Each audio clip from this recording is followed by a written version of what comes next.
उसको रिंकी का पापा अपने नतीजा के साथ नाचते रहना चाहिए था। इसने लोकतंत्र में राजनीति की हत्या की है और लोकतंत्र में हत्या की है।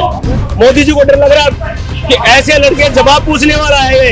ये लोकसभा में पूछ रहे हैं, मोदी की आंख में आंख डाल के यही बात करेगा। इस बार वोट मनोज तिवारी को या मोदी को नहीं मिल रहा है, इस बार वोट कन्हैया कुमार को मिल रहा है। चाय बनाने वाला पीएम बन गया, तो इस आंगनबाड़ी का बेटा जो है ना, काम करने वाले का, ये भी देश का बन नहीं सकता, सांसद नहीं बन सकता।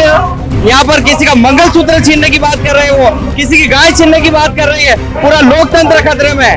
अगर मोदी जी यहाँ पर अगर वोट देते तो देश बिकने वाली हालत में आ जाएगा।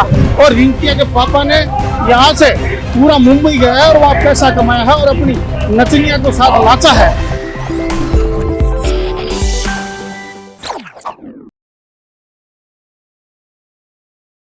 कट्टा में आपका बहुत बहुत स्वागत है। मैं हूं आपके साथ शहनवाज आलम। इस समय उत्तर प्रदेश दिल्ली के शास्त्री पार्क में मौजूद है। यहाँ पे आप देख सकते हैं कि ये श्याम ग्रीन मंदिर का कैंपस है, जहाँ पे उत्तर प्रदेश दिल्ली लोकसभा क्षेत्र से लोकसभा कैंडिडेट डॉक्टर कन्हैया कुमार जो इंडिया गठबंधन के प्रत्याशी हैं, उनके समर्थन में सचिन पायलट की यहाँ पर जनसभा हो रही है। अब यहाँ पे कुछ लोग हमारे साथ जुड़ चुके हैं, उनसे बात करते हैं। लेकिन मोदी जी के नेतृत्व में कहा जाता है देश सुरक्षित है, धर्म सुरक्षित है। मोदी जी के नेतृत्व में देश असुरक्षित है। यहाँ पर हर व्यक्ति असुरक्षित है, धर्म ही नहीं, यहाँ पर कोई भी जात का व्यक्ति असुरक्षित है। यहाँ पर किसी का मंगलसूत्र छीनने की बात कर रहे हैं, वो किसी की गाय छीनने की बात कर रही है। पूरा लोकतंत्र खतरे में है। अगर मोदी जी यहाँ पर अगर वोट देते तो देश बिकने वाली हालत में आ जाएगा। आप देखिए, आज मणिपुर में जाकर देखिए, आप कहाँ सुरक्षित हम, कहाँ वहाँ पर मतदान तक नहीं हुआ। वहाँ पर 400 ऐसी कुछ सीटें जहाँ पर 0% मतदान हुआ है। हमारा देश कहाँ सुरक्षित है? पूरे देश को बेच दिया इन्होंने, हर जगह हर सिस्टम को बेच के रख रखा इन्होंने। पूरा घोटाला इनके नाम पे। आप देखिए, कोरोना वैक्सीन के नाम पे कोरोना सरकार चले गई। इतनी दुनिया का सबसे बड़ा घोटाला मोदी जी के मंत्री कर चुके। अभी दिल्ली के कोई सरकारी दफ्तर है, वहाँ पर आग लगी है 1 हफ्ते पहले। ये अब इनको मालूम है कि सरकार जा रही है, धीरे धीरे इनके जो सबूत है घोटाले के, उन सबको आग लगाकर जला रहे हैं ताकि इनको वापस जेल नहीं जाना पड़े। और ये 100% तय है कि अगर ये सरकार हमारी बनती है तो इन पे जांच होगी, निष्पक्ष जांच होगी। ऐसा नहीं है कि हम निष्पक्ष नहीं करेंगे, निष्पक्ष जांच करेंगे और जो इसमें दोषी पाए गए उसको जेल भेजेंगे। क्या लगता है मोदी जी हैट्रिक मारेंगे इस बार? नहीं मरेगी, सपने में जरूर मारेंगे हैट्रिक। वो जमीन स्तर पे तो नहीं मार सकते। आतंकवादी कम हुआ है, जो मुसलमानों का खौफ है मोदी जी के नेतृत्व में जो है वो कम हो गया है। मुसलमान कोई खौफ नहीं है बेचारों का, उन्हें बदनाम किया जा रहा है। सिर्फ क्या है कि जोड़ तोड़ करके हम चुनाव में वोट मिल जाए केवल। बाकी मुसलमान हमारे मुसलमान के बीच में रह के देखिए। अरे मेरे पूरे परिवार, मेरे अकेला घर है मुसलमानों के बीच में मेरा। कभी मुसलमान कुछ नहीं, और इतना साथ देते हैं, शायद हिंदू भी नहीं देते हम। आप या घर जहाँ पे? हाँ, कुरैशी समाज, मंसूरी समाज मेरे बीच में मेरा अकेला मकान है, लेकिन आज भी मेरे को सम्मान देते हैं तो वो देते हैं। कभी नहीं किया मेरे साथ, ऐसा कोई आई नहीं। और फिर सुनो, ये देश आजाद हुआ तब भी तो थे मुसलमान। आज इस मोदी को टेंशन काहे की? हाँ, आतंकवादी अपराधी किसी जाति धर्म में हो सकता है, जो उसकी जाति धर्म नहीं होता उसका। आतंकवादी कार अपराधी की कोई जात और धर्म नहीं होता उसका। ये चीजें, ये मोदी जी अभी आ रहा नहीं, पहले कभी आया। क्या लगता है इस बार उत्तर पूर्वी दिल्ली से कन्हैया कुमार या मनोज तिवारी? कन्हैया कुमार क्यों लग रहा है आपको? क्यों लग रहा है? ब्रांड लग रहा है, पीएचडी लग रहा है। अब इससे बढ़िया योग्यताधारी अगर कोई चुनाव लड़ रहा है, इससे बड़ी कोई सौभाग्य नहीं है हमारा। इतना इंटेलिजेंट लड़का, और देश में ऐसी राजनीति में ब्रांड उभर के आ रहा है। मोदी जी को डर लग रहा है कि ऐसे लड़के जवाब पूछने वाला है। ये लोकसभा में पूछ रहे हैं, मोदी की आंख में आंख डाल के यही बात करेगा। मोदी जी क्यों डरेंगे? मोदी जी के बारे में कहा जाता है कि शेर सब पे भारी है। मीडिया जब कोई अपराध होता है, कोई भारत में घटना होती है, तो राहुल गांधी से, कन्हैया कुमार से पूछते हैं, जबकि मीडिया को पूछ रहे थे मोदी जी से। क्यों दे जवाब मोदी जी से? ये क्या नाम है सर? अनवर अली सिद्दीकी। क्या लग रहा है इस बार कन्हैया कुमार या मनोज तिवारी? इस बार कन्हैया कुमार, बल्कि कन्हैया कुमार नहीं, दिल्ली की 7 सीट। लेकिन क्या लगता है, क्यों आप लोग कह रहे कन्हैया कुमार? उनपे तो देश विरोधी नारे के आरोप भी लगे। नारे लगाने के लिए उनके पास और कोई काम तो है नहीं, अदर पार्टियों को या लीडरों को बदनाम करने का काम है। बाकी कन्हैया कुमार के अगर नारे लगे हैं तो अब तक इनकी 5 साल 10 साल से सरकार है, कन्हैया कुमार को अंदर क्यों नहीं डाला? कन्हैया कुमार भी कहते हैं कि अगर आपके पास एविडेंस है कि अगर उन्होंने देश विरोधी नारा लगाया है तो जेल में क्यों नहीं? मंत्रालय आपका, शासन प्रशासन आपका, इनके पास कुछ नहीं है, सिर्फ बदनाम करने की इनकी कहानी है। भाई जिसकी सरकार है सत्ता उसकी है। आप बेगुनाह लोगों को बंद करा सकते हैं, तो कन्हैया का बेगुनाह लोगों को आपने बंद कराया। मनोज तिवारी ने तो पहले कहा था कि 40 दिन के मेहमान है। जो 40 दिन का क्यों है? देश में लोकतंत्र नहीं है हमारे, 40 दिन का वो निकाल देगा, हो सकता है। वो कहते तो बीजेपी वाले सही कहते हैं, जब देश के 3 मुख्यमंत्री को जेल में पटक रखा है तो वो कर तो कुछ भी सकते हैं। इसकी माँ के, इसके पास क्या है? इसका बाप मजदूर है कन्हैया जी का, इसकी माँ आंगनबाड़ी में काम करती है, तो क्या देश में लोकतंत्र में चुनाव नहीं हो सकता? मोदी जी भी चाय बेचते थे।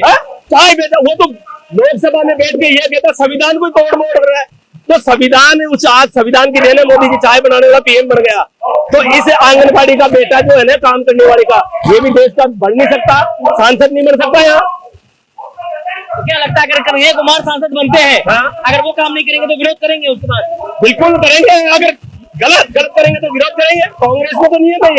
अगर हमारा भी कोई अगर भाई अगर कोई गलत काम करता तो हम विरोध करेंगे, लेकिन गलत करेगा तब करेंगे ना। मोदी जी को टेंशन यही है कि जवाब पूछने वाला आ गया, ये संसद में जाएगा ना, मोदी जी जवाब देना भारी पड़ेगा इसको। मोदी जी कन्हैया मनोज तिवारी के लिए वोट मांग रहे हैं, जनसभाएं कर रहे हैं, और वैसे तो आपको मालूम ही है कि भाजपा की तरफ से अक्सर कहा जाता है कि अगर उनके प्रत्याशी को वोट देते हैं तो वोट सीधे मोदी को जाता है। अब तो मनोज तिवारी का जीतना पक्का हो गया। नहीं, ये मोदी जी का भ्रम है।